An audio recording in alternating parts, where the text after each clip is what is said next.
Friends, welcome to my channel.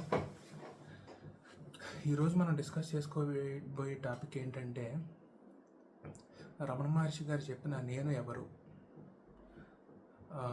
ఎవరు అనే దాని గురించి ఈరోజు మనం డిస్కస్ చేసుకోబోతున్నాం. ఫస్ట్ ఆఫ్ ఆల్ నేను చాలా సోర్సెస్ నుంచి ఇన్ఫర్మేషన్ కలెక్ట్ చేసుకుని నేను సమ్మరైజ్ చేయదలుచుకున్నాను నా ఎక్స్పీరియన్సెస్లో. అండ్ గుర్తుంచుకోండి, this is a subject to experience. ప్రతి ఒక్కరికి డిఫరెంట్ ఎక్స్పీరియన్స్ ఉంటుంది. అల్టిమేట్గా ఇది భగవంతుని అనుగ్రహం మీద డిపెండ్ అయ్యి ఉంది ఈ ఎక్స్పీరియన్స్ అనేది.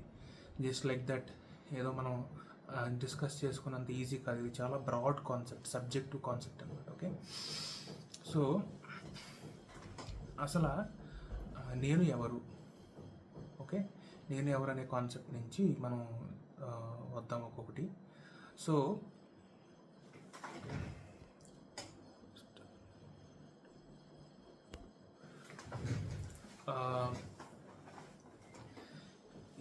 నేను ఎవరు, సో మనకి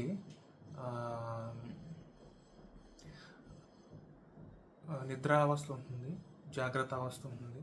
మనం నిద్రావస్థలో అరౌండ్ 8 hours, 6 hours, 7 hours పడుకుంటాం. జాగ్రత్త అవస్థలో అరౌండ్ 16 hours అనేది డిపెండ్స్ ఆన్ వాట్ మనం చేసే యాక్టివిటీని బట్టి డిపెండ్ అయి ఉంటుంది. మనం ఎప్పుడైతే నిద్రావస్థ నుంచి జాగ్రత్త అవస్థలకి లెగిసామో ఫస్ట్ థాట్ అనేది ఫోన్ ఎక్కడ, లేదంటే ఎక్కడెక్కడ ఏం చేయాలి ఇవన్నీ మన జాగ్రత్త అవస్థ అనేది మొదలవుతుంది అనమాట. అంటే ఈ యొక్క నిద్రావస్థలో నిద్రావస్థ అంటే నథింగ్ బట్ సుషుప్తి, స్వప్న. సో బేసిక్గా నిద్రావస్థ ఇది నథింగ్ బట్ సుషుప్తి, స్వప్న, జాగ్రత్త అవస్థ. సుషుప్తిలో బేసిక్గా ఏంటంటే సుషుప్తిలో మనం డీప్ స్లీప్ స్టేట్లో ఉంటాం. అక్కడ మనసు అనేది ఉండదు. వేరేజ్ మనం జాగ్రత్త అవస్థలో ఏంటంటే మనసు అనేది ఆపరేట్ అవుతుంది అనమాట. అంటే బేస్డ్ ఆన్ డిఫరెంట్ మన ఇంద్రియాల ద్వారా తీసుకున్న ఫీడ్స్ని బట్టి దానికి తగ్గట్టుగా మనసు అనేది బాధ, విచారం దీనికి తగ్గట్టుగా ఇది ఆపరేట్ అవుతాం. సో అయితే ఇక్కడ మెయిన్ క్వశ్చన్ ఏంటంటే నిద్రావస్థలో కూడా మనం ఉన్నాం, జాగ్రత్త అవస్థలో కూడా మనం ఉన్నాం, జాగ్రత్త అవస్థలో కూడా మనం ఉన్నాం, స్వప్నావస్థలో కూడా మనం ఉన్నాం. స్వప్నావస్థ ఏంటంటే మనం ఆల్రెడీ నిద్ర లేచిన తర్వాత చేసిన డిఫరెంట్ యాక్టివిటీస్ యొక్క రెసిడ్యూస్ వచ్చేసి స్వప్నావస్థలో వస్తూ ఉంటాయి, థాట్ ప్రాసెస్లో వచ్చిన రెసిడ్యూస్. సో ఈ 3 అవస్థలకే ఆధారంగా ఉన్నది ఏంటంటే నేను అంటే ఏంటంటే నేను అనేది ఏంటంటే ఒక సాక్షి. నేను అనేది ఎప్పుడు కూడా నేను ఉన్నాను అని చెప్పదు. ఓకే, నేను ఉన్నాను, లేనిది మాత్రమే నేను ఉన్నాను అని చెప్తుంది.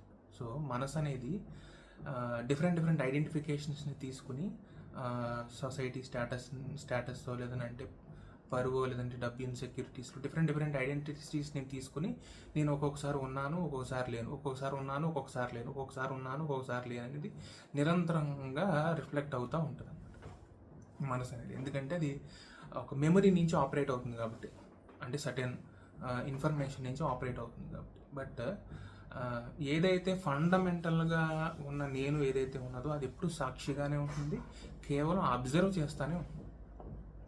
అయితే నా ఎక్స్పీరియన్స్లో నేను ఎప్పుడైతే ఆ అబ్జర్వేషన్ అనేది మొదలు పెట్టానో, అంటే జస్ట్ నాకు అంతకుముందు బేసిక్గా మనకి series of thoughts, billions of thoughts వస్తూ ఉంటాయి డిఫరెంట్ ఐడెంటిఫికేషన్స్ని బట్టి.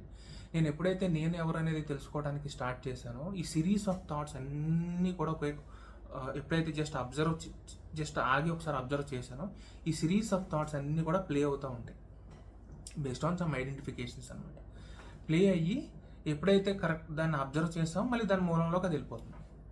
దాన్ని మనం కంట్రోల్ చేయాల్సిన అవసరం లేదు, జస్ట్ అబ్జర్వ్ చేస్తే చాలు. అంటే నేను అంటే ఎవరు, దానికి ఆధారంగా నేను నా ఆధారం మీద ఇవన్నీ వస్తాయి అన్నమాట.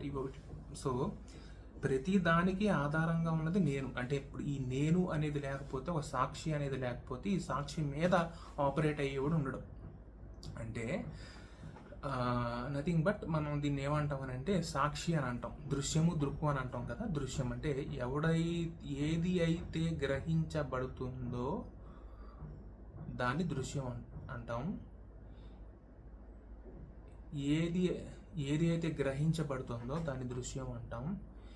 ఏది గ్రహిస్తుందో దాన్ని దృక్ అని అంటాం. దృక్కు ఏదైతే గ్రహించబడుతుందో దాన్ని దృశ్యం, ఏదైతే గ్రహిస్తుందో దాన్ని దృక్కు అని అంటాం అనమాట. అంటే ఒకటి నిరంతరం ప్రతి నిమిషం కూడా ఆత్మసాక్షి అని జనాలు అంటూ ఉంటారు అనమాట. ప్రతి నిమిషం కూడా మనకి గ్రహణ అనేది మనిషికి తప్పనిసరిగా ఉంటుంది.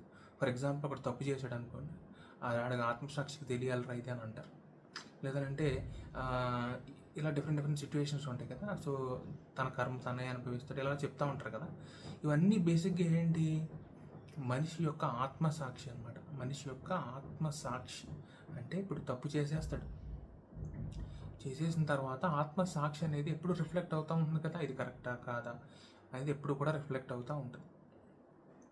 సో ఈ ఆత్మసాక్షిగా ఉన్నది ఎవరంటే మెయిన్ మనకి సాక్షి. ఏదైతే సాక్షిగా నిరంతరం ఆధారంగా ప్రతి ఒక్క దానికి ఆధారంగా మన ఉనికికి ఆధారంగా నిరంతరంగా సాక్షి అయి ఉండి గ్రహిస్తుందో అదే నేను. ఓకే, సో ఇదన్నమాట as per my experience. And మనకి తిరు అరుణ్ ప్రకాష్ వల్లలార్ గారు ఏం చెప్పారనంటే, భగవంతుడు అనేది 4 లెవెల్స్లో ఉంటారనమాట. భగవంతుడు అనేది 4 లెవెల్స్లో ప్రకటితం అయ్యి ఉంటారు. ఇంద్రియ వీక్షణం, కరణ వీక్షణం, జీవ వీక్షణం, ఆత్మవీక్షణం. అంటే మనకి 4 లెవెల్స్లో భగవంతుడు ప్రకటితమై ఉంటాడనమాట. ఇంద్రియ వీక్షణం అని అంటే ఇంద్రియాలతో మనం చూసేది ప్రతిదీ కూడా, సెన్స్, టచ్, స్మెల్ ఇవన్నీ కూడా ఇంద్రియాల ద్వారా గ్రహించబడేది. కరణ వీక్షణం అని అంటే మనం సౌండ్స్ కానీ వీటికి కానీ మంత్రాలు కానీ ఇవి కానీ అనమాట, సౌండ్స్ అనమాట. జీవ వీక్షణం అని అంటే ప్రాణంతో కూడినది. జీవం అంటే ప్రాణం, జస్ట్ ఆత్మ ఉందన్నమాట. ఆత్మవీక్షణం అని అంటే కంప్లీట్గా ఆత్మ ద్వారా వీక్షణం. సో ప్రతి మనిషి కూడా ఆత్మవీక్షణం చేయాలి.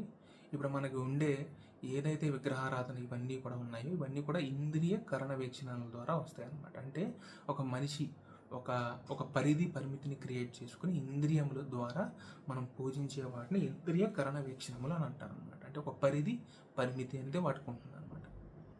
ఓకే, జీవ ఆత్మవీక్షణంలో ఏంటంటే కంప్లీట్గా ఆత్మ ద్వారా చూస్తాం అనమాట. అంటే ఆత్మవీక్షణం చేసినప్పుడు ఏంటంటే కంప్లీట్గా అంటే ఒక పదార్థం గురించి లేదంటే ఒక భగవంతుడి గురించి మనకి క్లియర్గా ఆత్మవీక్షణం ద్వారానే అర్థమవుతుంది. ఆత్మవీక్షణం అని అంటే బేసిక్గా మనకి భూమధ్యలో మనకి చిత్రూపంలో మనకి ఉంటుంది అన్నమాట. ఈ ఆత్మ భగవంతుడు ఇక్కడ ఉండి ఇక్కడ ఆత్మవీక్షణం ద్వారా మనకి చిత్రూపం ద్వారా అండ్ మనకి సహస్రంలో అంటే 3 అంగుళం కింద అంటే మనకి సెంటర్ అంటే ఇక్కడ మనకి యాక్సెస్ తీసుకుంటే ఇక్కడ కరెక్ట్గా ఉంటుంది అనమాట. సో ఇక్కడ ఒక 3 అంగుళాల కింద ఉంటుంది అనమాట. అంటే సెంటర్ ఆఫ్ ది హెడ్లో ఉంటుంది. హైపోథాలమస్ అని అంటారు కదా, అది బేసిక్గా జ్యోతి స్వరూపం. అంటే మనకి ఇక్కడ ఇదంతా కూడా చిదాకాశం, ఇదంతా కూడా చిదాకాశం అని అంటారు. దీనేమో చిత్ అని అంటారు, చిత్. సో ఈ చిదాకాశం అనేది బేసిక్గా ఏంటంటే ఒక స్పేస్ అనమాట. అంటే ఎక్కడైతే ఈ చైతన్యం అనేది ఉన్నదో, చైతన్యం అనేది నాట్యమాడుతుందో ఆ చిదాకాశంలో ఉన్న జ్యోతి అర్పెరిం జ్యోతి ఇస్ నథింగ్ బట్ మనకి ఇక్కడ ఉండే భూమధ్యంలో ఉంది or centre of the hand. మనకి ఇక్కడ నుంచి యాక్సెస్లో ఉండేది బేసిక్గా చిత్రూపమై ఉన్నదన్నమాట. సో ఆత్మవీక్షణం ఇక్కడ ద్వారా జరుగుతుంది అనమాట, ఆత్మవీక్షణం అనేది. సో ఈ ఆత్మవీక్షణం జరగాలి అని అంటే మనం ప్రాక్టీస్ పెట్టి సుషుమ్న అంటే మనకి ఇది యాక్టివేట్ అవ్వాలి. అంటే ఇక్కడ ఈ భూమధ్యంలో ఇది యాక్టివేట్ అయ్యి మనకి నిరంతరం కూడా సత్యాన్ని అన్వేషణ కొరకు క్యూరియాసిటీ ఉండాలి. ఓకే, సో దీన్ని మనం ముందుకు తీసుకెళ్ళాలన్నమాట. అంటే సత్యాన్వేషణలో నిరంతరం ఉండాలి. సో ఇది మనం ఈరోజు డిస్కస్ చేసిన టాపిక్ అనమాట. So thanks for watching the video. Thank you.